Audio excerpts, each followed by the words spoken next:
longing to be loved, appreciated, needed, understood, and affirmed. Find love, walk love, live love. Beyond imagination.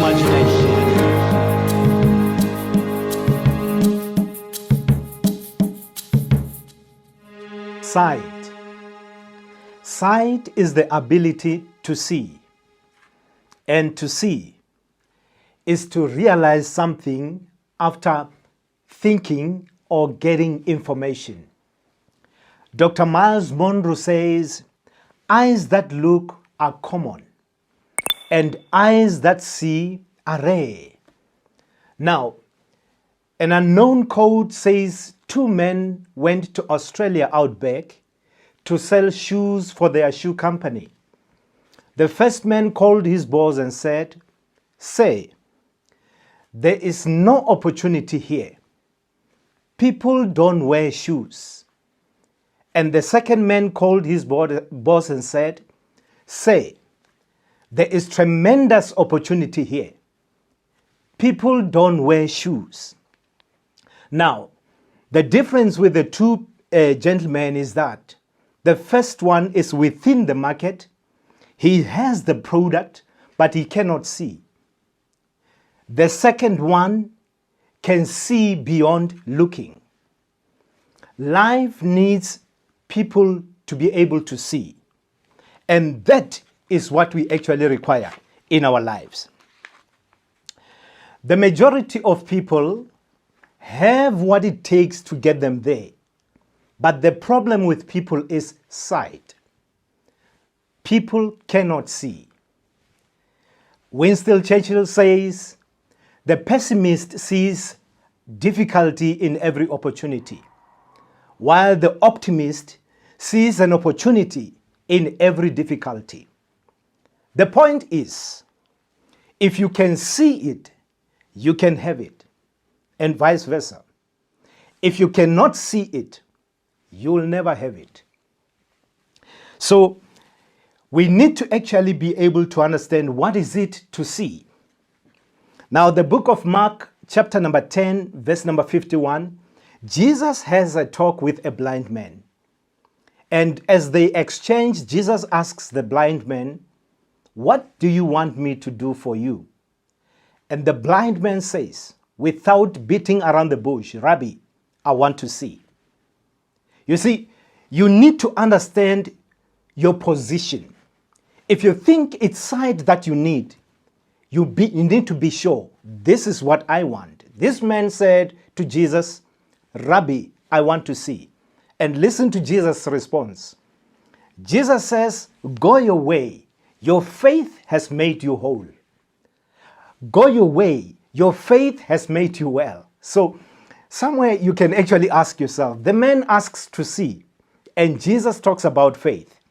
And that would actually tell you that seeing and faith go hand in hand. If you were to see certain things, you need to be having faith. Now, for 5 years, there was a man who was playing flute at Bikat and Grobler Street. And this man would actually go there in the morning faithfully, put a container on the side of his place where he was sitting, and play the flute and play very lovely music. Very interesting that everyone who went past him would actually drop a coin. Now, one morning, a producer went by and heard this man play this music. And he said, "Well, old man, come with me into the studio to record your music. We can sell records and you make more money." This man responded to say, "If I leave what I am doing, I will have nothing to do." Now, that is a response that majority of people have. People are so comfortable with what they do because they don't see anything better than what they do. Now, it's exactly what we really need to do to see in our lives. We need to see beyond our eyes can look. Now, there's a saying that says, "I cannot." It's words of a coward and a loser. I will try. Those are words of a potential winner. But I will. These are words of a winner. Now, we need to actually have the will within us to actually change our lives, to make that step. That is very important. Now, Oprah Winfrey says, if you actually can't see what you have in life, you'll never have enough. Now, if you can see what you have enough in life, you will always have enough. So you need to actually see your situation and see if you are comfortable with the situation that you find yourself in. And if you are not, something is necessary. You need to actually do something. Now, there's something that I want to actually also bring in here, which is actually recorded in the book of 2 Kings, chapter number 4, verse number 11. Now here, a woman who was a widow approached Elisha. And when she approached Elisha, she said, well, you know, a widow, and the creditor is coming to take my 2 boys to actually make them slaves. And that was the way to actually repay the debt that was left by the husband. Now, Elisha asks the woman, what do you want me to do for you? And the woman said, well, I don't know. I don't have anything. You know, Elijah asks the question, what do you have in your house? Anyway, what is it that you have around you? What do you have? And the woman says, I have nothing. I've got nothing at all.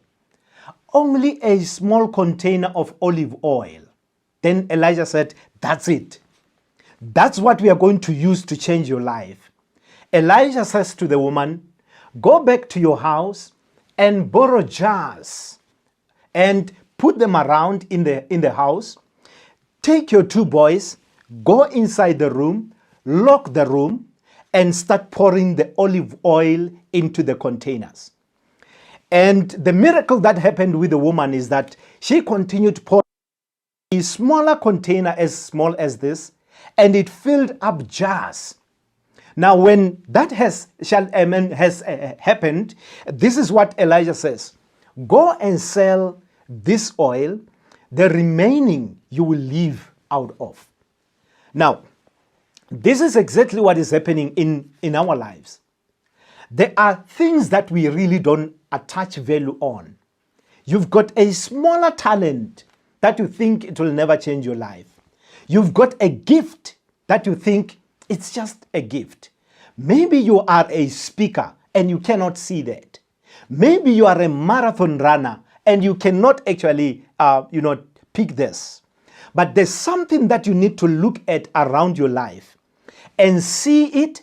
And once you can see it, then God can change your life with that very small thing that is there in your life. Most of the time, we admire people who actually drive fancy cars, who actually own mansions, who actually have all. And this is what we actually admire in our lives. But I can tell you, God can change your life with the little thing that you have within you. It doesn't matter what it is. If you can see it, it can change your life. Look at this. Let's say now you've got an outlet that you actually repair shoes, and you look at it as something that actually, caters for people who really have a problem with shoes. But let me tell you, God can actually change your life through that particular work that you're doing. You may be selling tomato by the roadside. God can change your life through that particular work that you're doing. You actually may aim to have something that is not even within your abilities, your gifts, your access, nothing.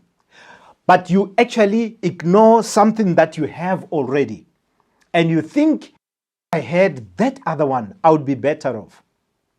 But you really don't need that other one. You need this one that you have in order to change your life. So it is important to look around and see what is it that you have.